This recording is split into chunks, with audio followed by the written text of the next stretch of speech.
ঘুমের পূর্বে ছোট্ট একটি দোয়া মাত্র ৩ বার পরে ঘুমালে আপনার জীবনে কি ঘটবে সে সম্পর্কে আজকে আলোচনা করব ইনশাআল্লাহ। প্রিয় ভাই এবং বোনেরা, খুবই গুরুত্বপূর্ণ দামি একটি আমল নিয়ে আপনাদের সামনে হাজির হয়েছি, যে আমলটি শুনলে আপনি অবাক হয়ে যাবেন, হতভম্ব হয়ে যাবেন। এই আমলের ভিতরে এত পাওয়ার আছে, এত শক্তি আল্লাহ তাআলা রেখেছেন। সুবহানাল্লাহ, সুবহানাল্লাহ, সুবহানাল্লাহ। কিন্তু অনেকে আমরা ঘুমের আগে মোবাইল, টিভি, সিনেমা দেখে, নাটক দেখে সেভাবে ঘুমিয়ে যাই। এটা কিন্তু ঠিক নয়, এটা কবিরা গুনাহ, এটা একটা নাফরমানের কাজ, এটা জাহান্নামী লোকদের কাজ। আমরা ঘুমের সময় বিভিন্ন আজে বাজে গল্প গুজব করতে করতে ঘুমিয়ে যাই। মোবাইল টিপতে টিপতে মনের অজান্তে মোবাইল পড়ে যাচ্ছে আর এদিকে আমি ঘুমিয়ে যাচ্ছি। এই হলো আমাদের অবস্থা। ঘুমের আগে আমরা মোবাইল টিভির দিকে তাকাতে তাকাতে চোখ বন্ধ হয়ে গেছে, দোয়া পড়ার খবর নাই। আল্লাহ না করুন, আল্লাহ না করুন, এই অবস্থা যদি আমাদের মরণ হয় তাহলে আমাদের শেষ ঠিকানা কোথায় হবে? প্রিয় ভাই এবং বোনেরা, ঘুমের পূর্বে সেই দোয়াটা ৩ বার পরে ঘুমাবেন। আল্লাহ সুবহানাহু ওয়া তাআলা আপনাকে সারা জীবন সুস্থ রাখবেন।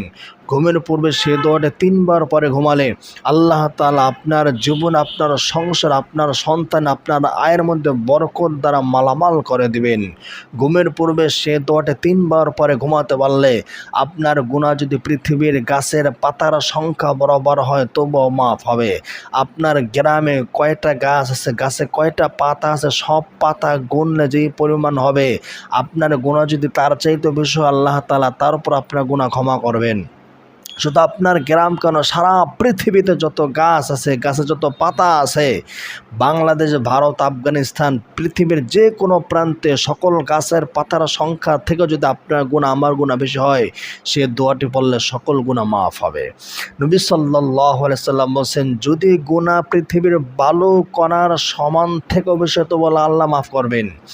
যদি গুনাহ পৃথিবীর বয়সের সমানও হয় বা তার চাইতেও বেশি হয় তবুও গুনাহ মাফ হবে সে দোয়াটি ৩ বার পরে ঘুমাতে পারলে।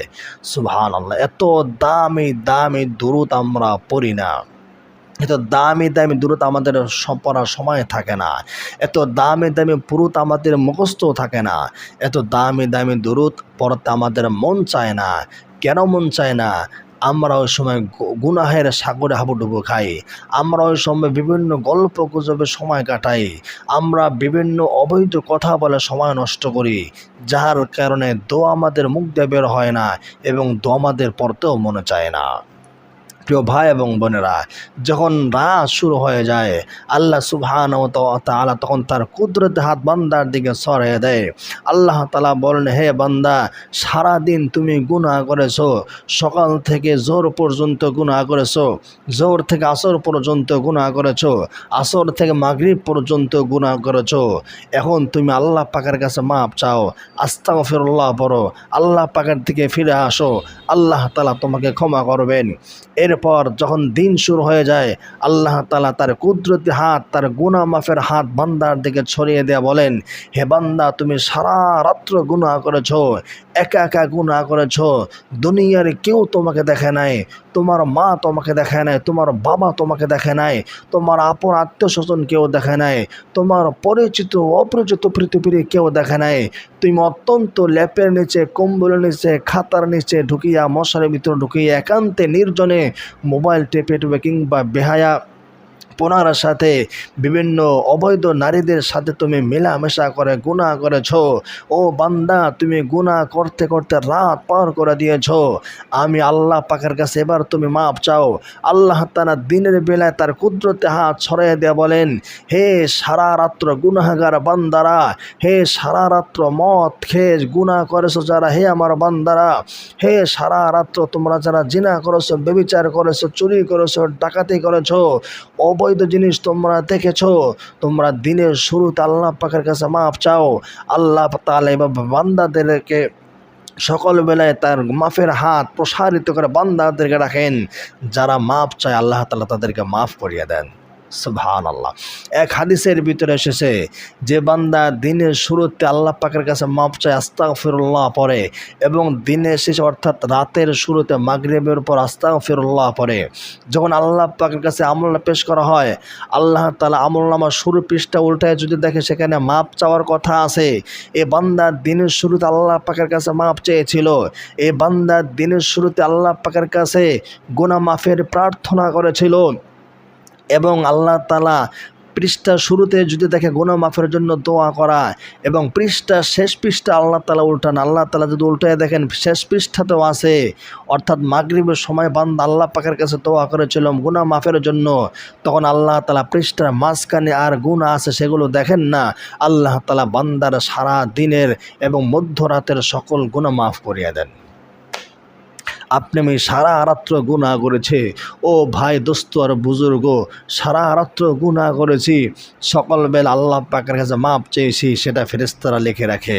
সারা দিন গুনাহ করেছি, সারা দিন চোখের হেফাজত করতে পারেনি, বেগানা নারীদেরকে দেখেছে, নাটক দেখেছে, সিনেমা দেখেছে, মানুষদেরকে মন্দ বলেছি, সারা দিন গুনাহ করতে করতে আমি মাগরিবের পর আল্লাহ পাকের কাছে মাপ চেয়েছি। ও প্রিয় ভাই এবং বোনেরা, দোস্ত আর বুজুর্গ, এই সকাল এবং সন্ধ্যায় আল্লাহ পাকের কাছে মাপ চাইলে আল্লাহ তাআলা 24 ঘন্টার গুনাহ মাফ করিয়ে দেন। আল্লাহু আকবার। আমরা কেমন একজন মাওলা পেয়েছি, আমরা কেমন একজন প্রভু পেয়েছি, যার কাছে মাপ চাইতে দেরি হয়, গুনাহ ক্ষমা করতে দেরি হয় না। শয়তান আল্লাহকে বলেছিল, লাআমলাআন্না জাহান্নামা মিনাল জিন্নাতি ওয়ান নাস আজমাইন, ও আল্লাহ কিয়ামত পর্যন্ত আমাকে সময় দাও, আমার হায়াত বাড়িয়ে দাও। আল্লাহ বলেন, যা, তোকে কিয়ামত পর্যন্ত সময় দেওয়া হইল। শয়তান বলছিল, আল্লাহ আমি তোমার বান্দার ডান দিক থেকে এসে ধোঁকা দেব, বাম দিক থেকে এসে ধোঁকা দেব, সামন দিক থেকে এসে ধোঁকা দেব, পিছন দিক থেকে এসে ধোঁকা দেব, অর্থাৎ তোমার বান্দা চতুর্দিকে আমি থাকবো, আমার বাহিনী থাকবে, গুনাহের সাগরের মধ্যে তাকে 24 ঘন্টা ডুবে রাখবো, যতক্ষণ জিন্দা থাকবে, জীবিত থাকবে, শ্বাস প্রশ্বাস বের হবে ততক্ষণ পর্যন্ত গুনাহ করবে, যখন ঘুমাবে তখনও তার আমলনামে গুনাহ লেখা হবে। আমি তোমার এই সকল বান্দাদের দ্বারা জাহান্নামকে ভরপুর করে দেব। আল্লাহ তাআলা বলছেন, হে শয়তান, তুই আমার বান্দাদের দ্বারা 24 ঘন্টা, সারা মাস, সারা বছর, সারা জীবন গুনাহ করতে পারিস, কিন্তু আমার বান্দা যদি কখনো ভুলে হলেও আমাকে যদি মন থেকে ডাক দেয়, একবার ডাক দিয়ে বলে আল্লাহ আল্লাহ আল্লাহ, গুনাহ করে ফেলেছি, গুনাহ করে ফেলেছি, আল্লাহ আল্লাহ, শয়তানের দোকায় পর, নফসের দোকায় পরে গুনাহ করে ফেলেছি, আল্লাহ আমার গুনাহ তুমি ছাড়া কেউ ক্ষমা করতে পারবে না, আল্লাহ তুমি ছাড়া আমার কোনো মাওলা নাই, কিন্তু আমি ছাড়া তোমার বান্দার অভাব নাই, আল্লাহ আমার গুনাহ তুমি মাফ করতে পারবা, আমার গুনাহ তুমি মাফ করিয়া দাও। যখন কোনো বান্দা এইভাবে আল্লাহকে ডাকে, আল্লাহ তাআলা এত খুশি হয়, এত খুশি হয়, ওই বান্দার জীবনের সকল গুনাহগুলো মাফ করিয়া দেয়। সুবহানাল্লাহ। এই জন্য আমরা আস্তাগফিরুল্লাহ পড়ব। প্রিয় ভাই এবং বোনেরা, ঘুমের শুরু তো তিনবার একটা দোয়া পড়বেন, যে দোয়া পড়লে গুনাহ মাফ হবে। সেই দোয়াটি হলো এই, আস্তাগফিরুল্লাহাল্লাযী লা ইলাহা ইল্লা হুয়াল হাইয়ুল কাইয়্যুম ওয়া আতুবু ইলাইহি। আবার বলতেছি, আস্তাগফিরুল্লাহাল্লাযী লা ইলাহা ইল্লা হুয়াল হাইয়ুল কাইয়্যুম ওয়া আতুবু ইলাইহি। এই দোয়াটি 3 বার পড়তে হবে ঘুমের আগে। 3 বার পড়লে আপনার জীবনের সকল গুনাহ আল্লাহ তাআলা ক্ষমা করবেন। এখন আমরা দোয়া পড়ি জবানে, মন দ্বারা দোয়া পড়ি না। আস্তাগফিরুল্লাহ পড়লে কি হবে? নবী সাল্লাল্লাহু আলাইহি আগে আল্লাহ পাকের কথা বলে, আল্লাহ সুবহানাহু ওয়া তাআলা বলছেন, কেউ যদি আস্তাগফিরুল্লাহ পড়ে তাহলে তার গুনাহ মাফ হয়ে যায়। আল্লাহ তাআলা বলছেন, কেউ যদি আস্তাগফিরুল্লাহ পড়ে আকাশ থেকে বৃষ্টি নামে। আপনি কৃষক মানুষ, আপনার খেতে বৃষ্টি দরকার, পানি দরকার, আপনি আল্লাহ পাকের কাছে মাপ চান, ক্ষেতের কাছে চলে যান, আল্লাহকে বলেন, আল্লাহ আমার গুনাহের কারণে বৃষ্টি বন্ধ করে দিছ। আল্লাহ আমার নাফরমানির কারণে আকাশকে বন্ধ করে দিয়েছ। আল্লাহ আমার নাফরমানির কারণে, আমার নামাজ ছুটে যাওয়ার কারণে, আমার দোষের কারণে, আমার অপরাধের কারণে আজকে জমিন ফেটে গেছে। জমিনের ভিতরে পানি নাই, পশুর কষ্ট হয়, মানুষের কষ্ট হয়। আল্লাহ আমি তোমার গুনাহগার বান্দা, আল্লাহ তুমি আমাকে ক্ষমা করিয়ে দাও। ও কৃষক ভাই, আপনি জমিনের কাছে গিয়া মাটির সাথে গড়াগড়ি করে আল্লাহর কাছে মাপ চান, যে আল্লাহ তাআলা আপনাকে জমিন দিছেন, যে আল্লাহ তাআলা আপনাকে এতদিন বাঁচায় রাখছেন, সে আল্লাহ তাআলা আজও বৃষ্টি দিতে পারবেন। ও কৃষক ভাই, জমিনের সাথে গিয়া গড়াগড়ি করেন আর আল্লাহর কাছে মাপ চান আর বলেন আস্তাগফিরুল্লাহ, আস্তাগফিরুল্লাহ, আস্তাগফিরুল্লাহাল্লাযী লা ইলাহা ইল্লা হুয়াল হাইয়ুল কাইয়্যুম ওয়া আতুবু ইলাইহি। আল্লাহ আপনি আমাকে ক্ষমা করিয়ে দেন, আল্লাহ আমি মাপ চাই। এভাবে জমিনের সাথে গড়াগড়ি করবেন আর আস্তাগফিরুল্লাহ পড়বেন। আল্লাহ তাআলা ওয়াদা করে বলছেন, ও বান্দা তোমার জমিন আকাশ থেকে বৃষ্টি চলে আসবে। সুবহানাল্লাহ, সুবহানাল্লাহ। ও ভাই, আমার জমিন নাই কিন্তু অনাবৃষ্টির কারণে আমার কষ্ট হয়, কৃষকদের যেমন কষ্ট হয় আমার কষ্ট হয়, গরমের তীব্রতার কারণে কষ্ট হয়। আপনিও মাপ চাইবেন আল্লাহ পাকের কাছে, আস্তাগফিরুল্লাহ, আল্লাহ ক্ষমা করিয়ে দেন, আল্লাহ বৃষ্টি দান করেন, আল্লাহ তাআলা বৃষ্টি দান করবেন। আল্লাহ সুবহানাহু ওয়া তাআলা বলছেন, তুমি আস্তাগফিরুল্লাহ পড়লে আল্লাহ তাআলা তোমাকে অনেক মাল, অনেক সম্পদ দান করবেন। পবিত্র কোরআনে এসেছে ওয়ায়ুমদিদুকুম বিআমওয়াল, আল্লাহ তাআলা তোমাদেরকে অনেক মাল, অনেক সম্পদ দিবেন।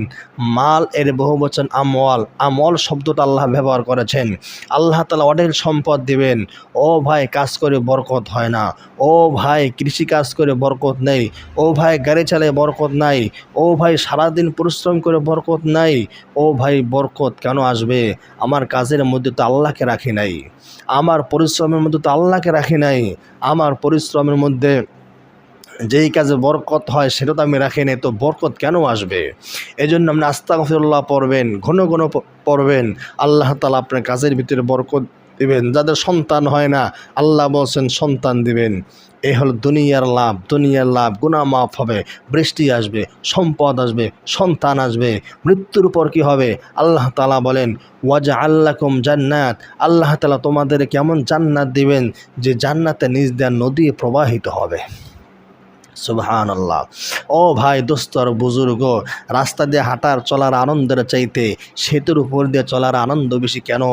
রাস্তা দিয়ে আমরা চলি, আমাদের রাস্তার নিচে কোনো পানি নাই, কোনো নহর নাই, সেজন্য তেমন আনন্দ লাগে না। কিন্তু সেতুর উপর দিয়ে যে আমরা হাঁটি, আমাদের নিজ দিয়ে নদী চলে, আমাদের নিজ দিয়ে সাগর বয়ে যায়, আমাদের নিজ দিয়ে ট্রলার চলে, আমাদের নিজ দিয়ে নৌকা চলে, আমাদের নিজ দিয়ে কত সুন্দর পানি ধীরে ধীরে চলে যায়। কি সুন্দর বিকেলবেলায় মৃদু হাত আমাদের গায়ে আলতো তুলে যায় এবং সুন্দর একটা আবহাওয়া বিরাজমান হয়। এই কারণে সেতুর উপর দিয়ে চলার আনন্দ বেশি। আল্লাহ তাআলা যে জান্নাত দিবেন, সে জান্নাতে নিজ দিয়ে নদী থাকবে, সে জান্নাতে নিজ দিয়ে সাগর থাকবে, সে জান্নাতে নিজ দিয়ে নদী প্রবাহিত হবে, সে সাগর উপর দিয়ে জান্নাত চলমান থাকবে। সাগরের মতো, সাগরের উপরে যেমন বড় বড় জাহাজ চলে, স্টিমার চলে, লঞ্চ চলে, স্পিডবোট চলে, নৌকা চলে, ট্রলার চলে, কত কিছু চলে। এরকমভাবে জান্নাত আমাদেরকে যে আল্লাহ তাআলা দেবেন, সে জান্নাত এমনভাবে হবে, জান্নাতটা সাগর উপরে থাকবে, সাগর উপরে দিয়ে জান্নাত চলমান হবে। তো আস্তাগফিরুল্লাহ পড়লে আল্লাহ তাআলা জান্নাত দান করেন।